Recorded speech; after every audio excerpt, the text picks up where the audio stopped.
আজকে আমি চলে গেছিলাম বারোঘরের কিছু হিডেন প্লেস দেখার জন্য, যেগুলো আপনাদের কেউ দেখাবে না। যেমন আগের যুগের পরিত্যক্ত বাড়ি, মরিচের দ্বারা সুইচ গেট, এবং সুইচ গেটের উপর একটি ভাইয়া গান করছিল। আরো দেখলাম কাশফুল। তো হ্যালো এভরিওয়ান, আসসালামু আলাইকুম। তো আমি আজকের ভিডিওটা শুরু করছি চাঁপাইনবাবগঞ্জ জেলার বারোঘর ইউনিয়ন থেকে। তো বারোঘর ইউনিয়ন থেকে প্রায় ওইটা জায়গাগুলো 1 কিলোমিটার দূরে। তো আপনাদের যাওয়ার জন্য প্রথমে বারোঘরে এসে আপনাদের বলতে হবে মরিচের দ্বারা সুইচ গেট যাবো, তাহলে আপনাদের অটোওয়ালা নিয়ে চলে যাবে। রাস্তাতে একটু জ্যাম ছিল, তারপর জ্যাম পার হয়ে চলে এলাম প্রাকৃতিক সৌন্দর্যের মাঝে।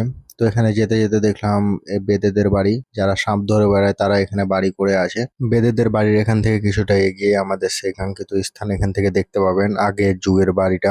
অবশ্যই আপনি এই স্থানগুলোতে আসলে প্রাকৃতিক সৌন্দর্যটাকে বেশি উপভোগ করতে পারবেন। তো আমি অটোওয়ালাকে বলে সেই জায়গাতে নেমে পড়লাম। রাস্তা থেকে নামার পরে আমাদের প্রথম প্লেসটা দেখতে পাবেন, সে আগের যুগের পরিত্যক্ত বাড়ি। বাড়িটি প্রায় 5 থেকে 10 বছর পুরানো। আমি এই রাস্তা থেকে দেখেছিলাম, তাই বললাম যে আপনাদের সামনে তুলে ধরি। যতটা সামনে যাবেন ততটা অ্যাডভেঞ্চার টাইপ ফিল পাবেন। এক কথা কম বাজেটে অ্যাডভেঞ্চার করার মতো। তো ওই সাইডে তাকালাম, ওই সাইডে দেখলাম কাশফুল, অনেকগুলো কাশফুল হয়ে আছে।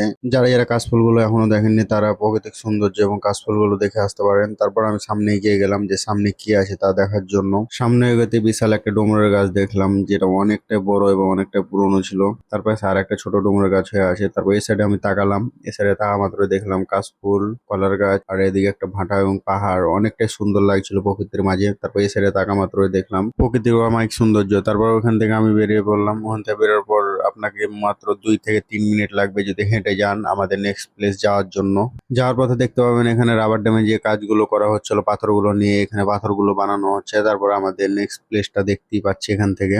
যে জায়গাটাতে নামলাম, জায়গাটাতে নেমে আমি একটু ভাবলাম যে একটু পোস্ট ডোজ দিয়ে নিতে। পোস্ট ডোজ দিয়ে কয়েকটা ছবি তুললাম। ছবি তোলার পর ভাবলাম যে সামনের দিকে যাই, সামনের দিকে আপনাদের সবকিছু দেখাই। সামনের দিকে এগোতে আপনি দেখতে পাবেন এখানে মাছ ধরার জাল এবং নৌকা একসাথে বাঁধা আছে। অনেকটা ভালো লাগছিল জায়গাগুলো দেখতে। তো আবার এই সাইডে দেখবেন তো চাঁপাইনবাবগঞ্জের সব বড় বড় বিল্ডিং গুলো এখান থেকে দেখা যাচ্ছে, অনেকটা সুন্দর লাগছে। ওখান থেকে পার হওয়ার জন্য যাচ্ছিলাম, কিন্তু একটু গ্যাঞ্জাম ছিল। গ্যাঞ্জাম থাকার কারণে আমি ওখানে একটু দাঁড়ালাম। দাঁড়ার পর সামনের দিকে এগিয়ে গেলাম সবকিছু দেখার জন্য। সামনে এগোতে সুন্দর একটা সাইনবোর্ড দেখতে পারবেন, কিন্তু সাইনবোর্ডটাতে মনে হয়েছে কে একটা যুদ্ধ করেছে। যুদ্ধ করে সাইনবোর্ডটা অনেকটাই নষ্ট করে দিয়েছে। আপনারা কেউ যদি ভিডিও শুট করতে চান, এই সাইনবোর্ডে সব ধরনের ডিটেলস পেয়ে যাবেন। এটা কখন হয়েছে, কখন, কিংবা নাম কি। এর নাম হচ্ছে মরিচেদারা সুইচ গেট, স্থানের নাম হচ্ছে সুইচ গেট পুলপাড়া। এখান থেকে নামা মাত্র দেখতে পাবেন বিলের পানি। ওই সাইডটা নদী আর এই সাইডটা বিল। তো আমাদের এখান থেকে দামোসর বিলের প্রথম পানিটা এখান থেকেই যায়, মানে যত প্রকার পানি এখান থেকে। তারপর একটা বাড়ি দেখলাম, অনেকটা সুন্দর লাগছিল। পানির উপর থাকার কারণে অনেকটা আরো ভালো লাগছিল। তারপর আমি এই সাইডে ঘুরলাম। এই সাইডে ঘুরে দেখতে পাচ্ছেন সরকার থেকে অনেকগুলো বাড়ি করে দিয়েছে এক